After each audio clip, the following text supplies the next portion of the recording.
So we are at one of the posts that was initially taken by the Azerbaijani armed forces in the early days of April.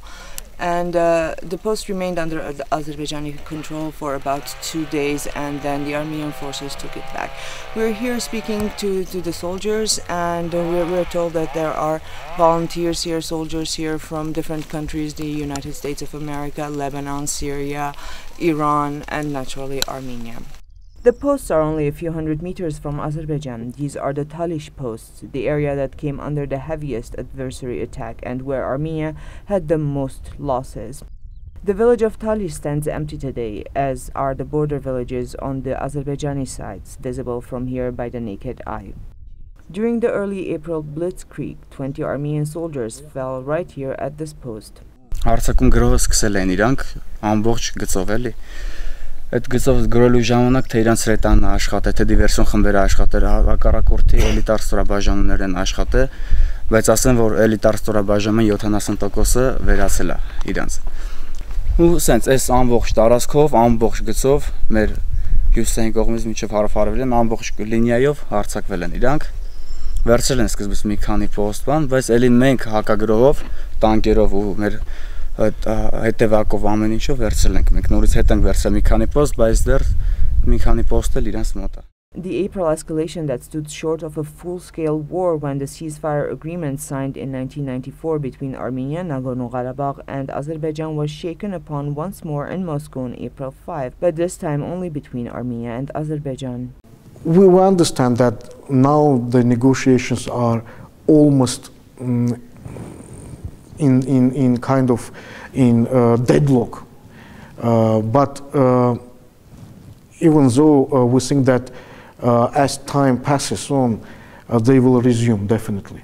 Of course, we also realize that the negotiations will be held at the distorted format because Baku is opposing any chances of Stepanakert's return to the negotiation process, which is ridiculous because during this 4-day war, Azerbaijan demonstrated that Artsakh is party to the conflict because they fought us during that war, but they don't want to talk to us. Unfortunately, the world is such that we're not talking about justice or moral values when it comes to recognizing states.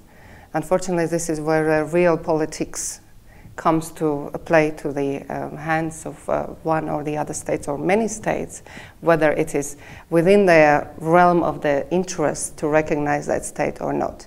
And I think Karabakh people have gone a long way. Legally, they have solid basis for recognition because, first of all, they have won this recognition.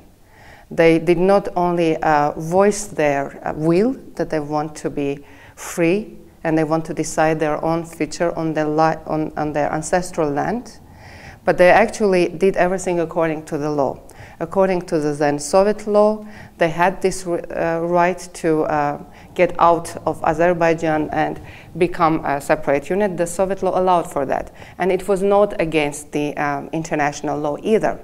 The only problem we had, the international community itself wasn't so ready to perceive what is happening at the time. How fragile is the ceasefire agreement, which seems to be based on an honor code?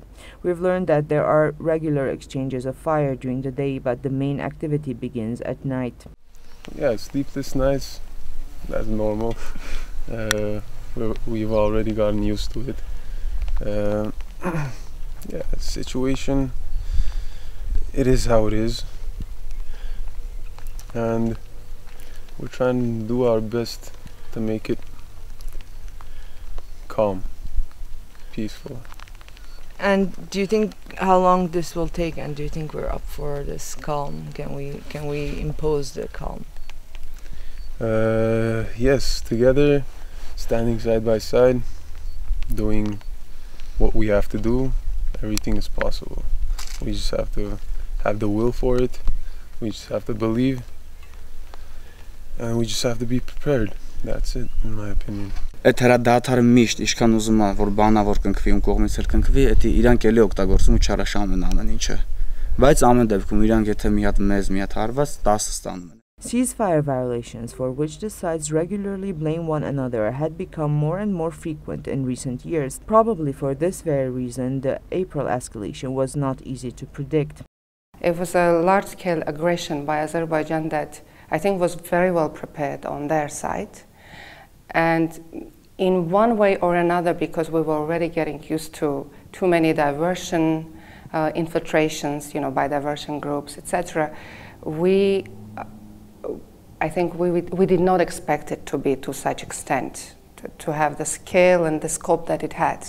Negotiations to find a solution to this 22-year-old frozen conflict before the April escalation have been largely fruitless. This April demonstrated that the situation can erupt at any moment, and though currently the international community brings up the Nagorno-Karabakh conflict more often and the OSCE Minsk group, mandated to mediate a solution to the situation, meets and greets the officials from both sides more regularly, no constructive dialogue between the sides has been established yet. And do you feel that the enemy is outnumbering our forces, or they're better prepared, at least ammunition-wise? It's more of a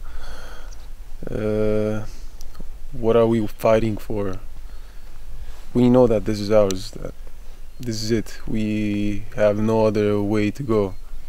And unfortunately, they have chosen this path, and we can't just stand by the side and say, no, we want a peaceful path. There are generations of soldiers serving here. There are young people, and today there's a celebration because Kerry, uncle in translation, has had his 4th grandchild called Artur.